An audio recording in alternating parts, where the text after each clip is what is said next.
Israel had continued to hit targets in the south of the territory. Earlier today, as many as 20 missiles struck Gaza City. Israel said it was responding to an escalation in rocket attacks from Gaza. A short time ago, a senior Israeli military source warned that the campaign might include ground forces. Our Middle East correspondent Katya Adler reports. Chaos in Gaza. The worst attack by Israel in living memory, say people here. The wave of strikes was aimed at Hamas buildings, police stations and security compounds. But Gaza is one of the world's most crowded territories. Ordinary men and women, children too, were struck down by Israel's fire. Hospitals here were overwhelmed. With the mortuaries full, bodies were dumped in piles outside. An appeal for blood went out over Gaza's radio stations. Watching from across the Gaza border, Israel's government says the attacks are justified.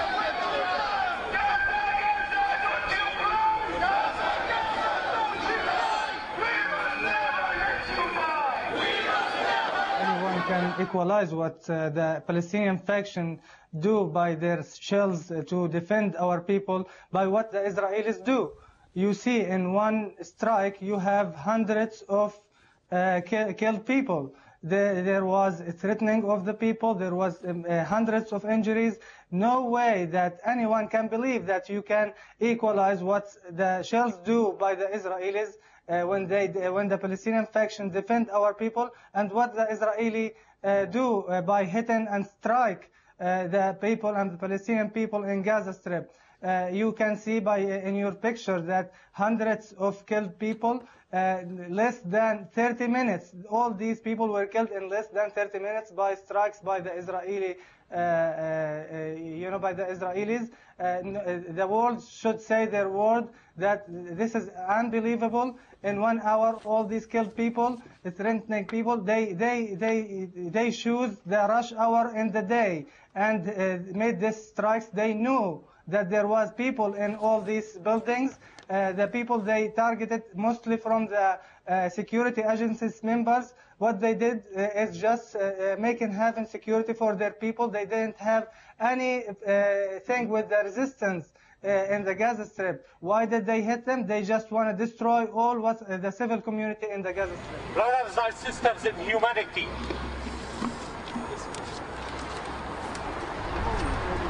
we stand here in honor of those who have fallen in Gaza. And 200 miles south of here, the great city of London was bombed. It is still the great city of London.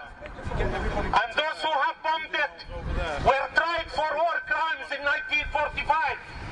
History will repeat itself. Gaza will stay alive. And those who bombed it will be tried for war crimes. 4,000 miles away is the great city of Hanoi, which was bombed out of existence. It's still the great city of Hanoi. And those who have bombed it are confined to the dustbin of history. 5,000 miles away, the great city of Baghdad is still being bombed. And those who bombed it are being again confined to the dustbin of history. They might kill all Gazans. They might bomb Gaza out of existence. But I have got news for them. They will not kill Gaza, because Gaza is a soul with the lips, is a thought in the mind, and the conviction and faith in the heart.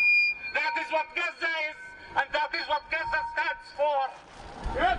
Free, free Palestine! Free, free Palestine! Free, free Palestine! Free, free Palestine! There is no honor, neither bravery in bombing Gaza by F-16s and Apache helicopters. Gaza doesn't have mountains. Gaza doesn't have caves. It's a flat place of 150 square kilometers. It's the most populated on earth. And they say that we are aiming at Hamas fighters. They killed 100 police officers in their graduation ceremony. Hardly a core of Hamas fighters, as they say. When a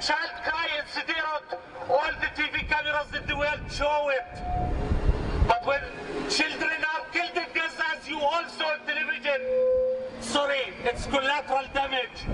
It's collateral damage. There are 3,000 Christians in Gaza being bombed in this minute. Gaza is not all Hamas, and is not all Hamas fighters. And if they want a fair fight, let them fight Hamas in the fields. Man to man, man to man, rifle to rifle. They bombed Gaza by F-16 and the matches.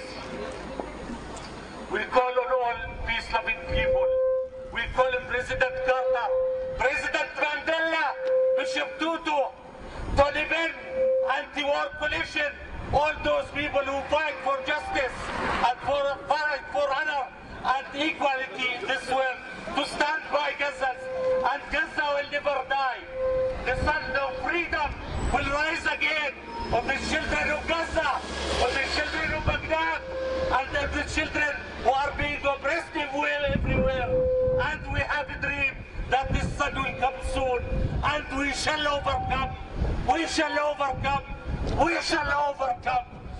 I ask you all to donate generously to Gaza and to the humanitarian charities that have been active in Gaza, because this is the only way that we can help here, and to voice loudly your opposition to the Zionist state and to Zionist crimes that are being committed now. And we shall all stand together for freedom, justice, and honor, and in the equation of Palestine. Thank you very much. This is what I consider to be a collective punishment against 1.5 million Palestinians. These rockets that has been launched did not inflict damage, as Israel is claiming today. However, in one day, 205 Palestinians have been killed. This is a black page in our modern history, where, we allow the Israelis to use excessive and brute force against innocent civilians at a time when kids were leaving from school to their homes. Is this justifiable, to kill indiscriminately innocent children and women and old people? What is the essence of this problem? Isn't it the blockade that has been imposed by Israel for more than 1 year? Is it the dire humanitarian conditions that the Palestinians have been suffering under for the last year? Is the essence of this convulsive violence? Who is exacerbating violence? The bottom line of all this is ending occupation. We haven't seen different practices by the Israeli forces in the West Bank either, where there are no Qassam rockets, being launched from the West Bank against Israel.